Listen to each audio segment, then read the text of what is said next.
25 minutes past 10, it's Express Brekkie here on 93.7 Express FM. I'm Phil Russell. That's Stephen Allen listening in Southsea. Morning, guys. Thanks for choosing Express FM. Right now, I'm delighted to be joined by Pip from the Jolly Sailor. Morning, Pip.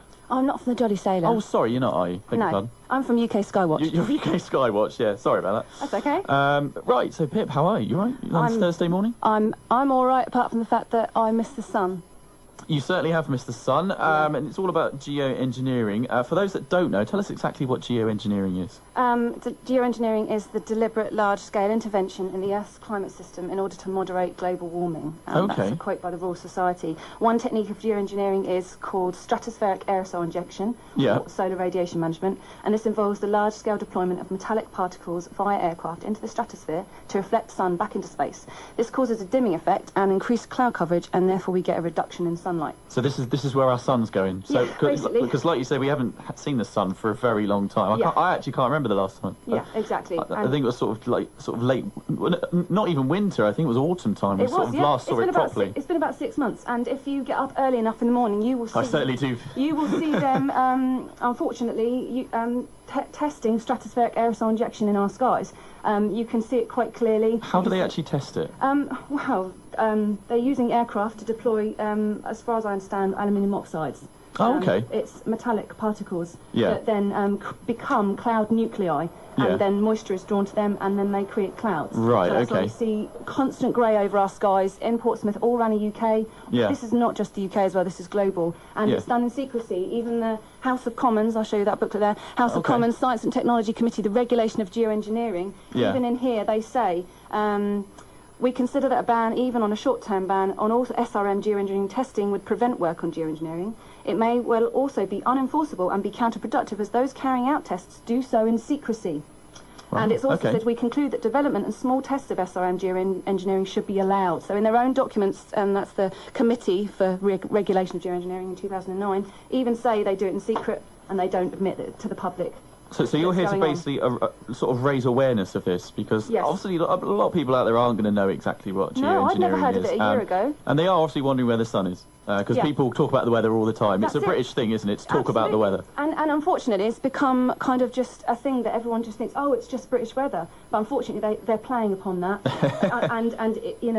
You can't blame Britain for this one. No, it's not a natural occurrence. Unfortunately, it is engineered. Our weather is being modified, and it is it's a shocking thing to hear that. I wasn't expecting to hear that a year ago, but since I did hear that a year ago, I have got up and I have watched the skies, and I can see it clearly myself. The clouds don't behave like normal clouds. They hang statically in the sky. They don't move. They go from horizon to horizon. They're caused by, you see the trails first, the trails merge, and then they merge into cloud, and then they hang, and then they stay there for 3 days. That's right, because you've actually been getting up at 6 a.m. Sort of how many nights? I got up for months and months at 6 a.m. and recorded and kept doing time lapses and watching, and then I met hundreds and hundreds of other people who were doing the same thing and trying to raise awareness. So what we're trying to do is just basically, the reason I've come on today is to let you know about that, and to tell you that we're having a conference on Sunday between 12 and 6 at the Jolly Sailor. We've got speakers coming from around the country, from Ireland and France. It's called the Chuggaboom UK Geo-engineering and Agenda 21 Awareness Tour, and we've got awareness events being held all across the country: Kent, Glastonbury, Exeter, Stroud, Portsmouth and Brighton over the next week. All the details of these events can be found on the website, which is www.uk-skywatch.co.uk.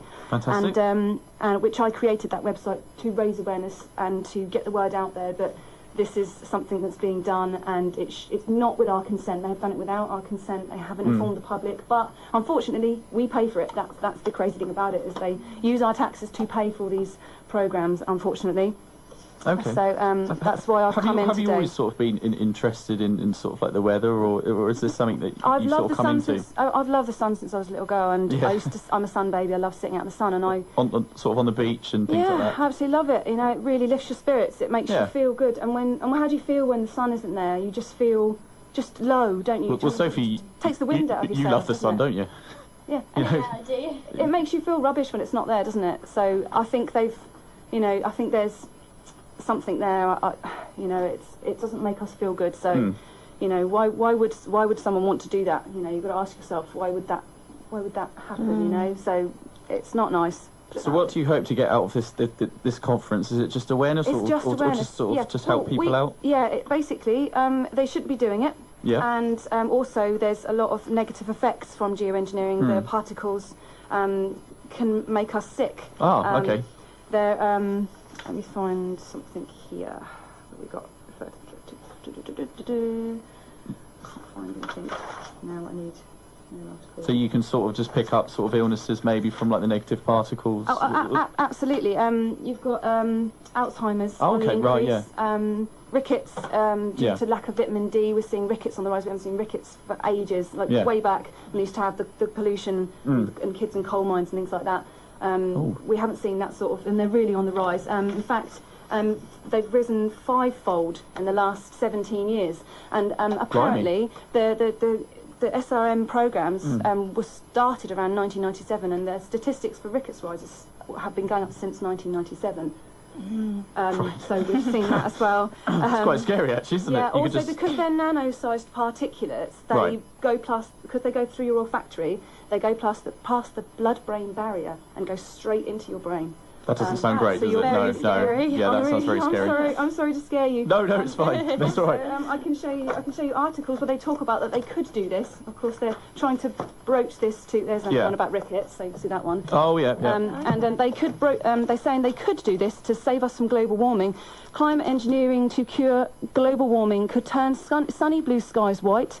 Aerosol spray into upper atmosphere could reflect light away from Earth. Scattering of red particles around the Earth could wash sky white. I don't know if you've noticed the sky's being just reflective white and flat. Very hazy. Very That's hazy. right. That's because it's atmospheric aerosol injection. Here you go. The sky could turn from a reassuring blue to a blank white if scientists are forced to take drastic action to tackle global warming. By injecting aerosols which scatter light into the atmosphere, we could reflect more sun away from Earth and cool the planet. But the knock-on effect would be that the atmosphere would wash out the blue. So they say they could do it, but they're not telling you they are doing it.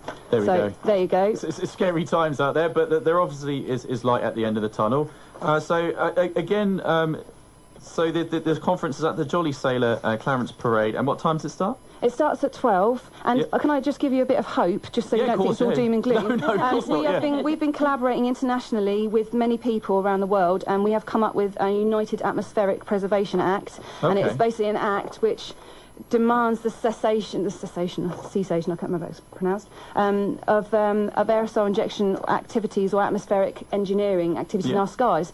So it says, as your constituents, I'm writing to stop the geoengineering of our skies, which is producing the most damaging alteration of the Earth's atmosphere to date, seen by tens of thousands of people in plain sight in the UK skies and indeed by millions around the world.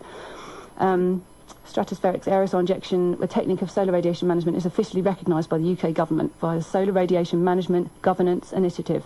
There we go. And it's also known as chemtrails. So if people hear people talking about chemtrails, that's what they're talking about. It's just they're not using the official term. I think I've learned quite a lot this morning. Yeah, I have. And you'll learn so much more if you come to the website and find out what's on the website and look at all the documentaries on there. There's many documentaries, and then it also refers you to, if you go to the resources link on there, it refers you to many more in-depth sites.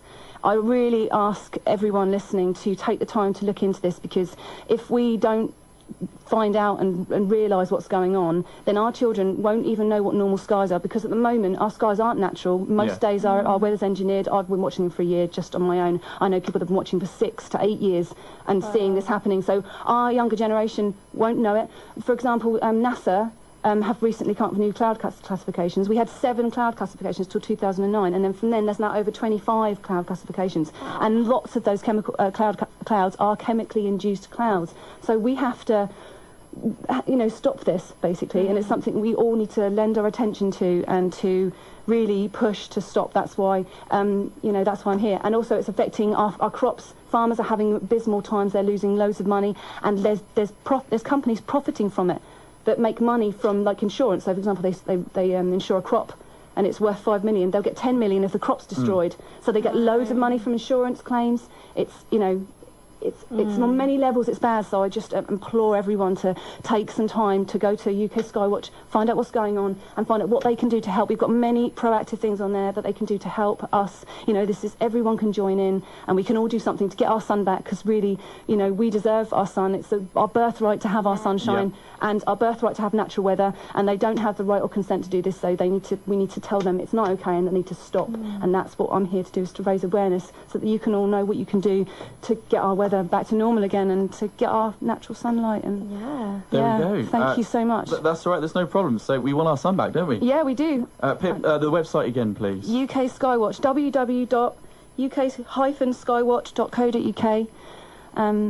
And please come and you can contact me through the website if you have any questions, and I'll try and help. We also have a Facebook page for Portsmouth. It's called Portsmouth People versus Chemtrails. It's on Facebook, so we all have lots of discussions on there, and we do awareness events in the city, so you can find out more if you want to come and speak to us on our awareness days as well. But come down Sunday. Also, can I just plug the Saturday event as well? Oh, yeah, sure, yeah. More truthing going on. It's called You've Been Framed. It's on Saturday the 13th of April at 1 p.m. at the King's Pub. We've got guest speakers, Veronica Chapman, coming to speak about the free men on the land stuff, which is all about law and how they use law to coerce us. John Whittrick's coming to speak about the monetary system, how to get out of debt free, and how the monetary system is used to control us.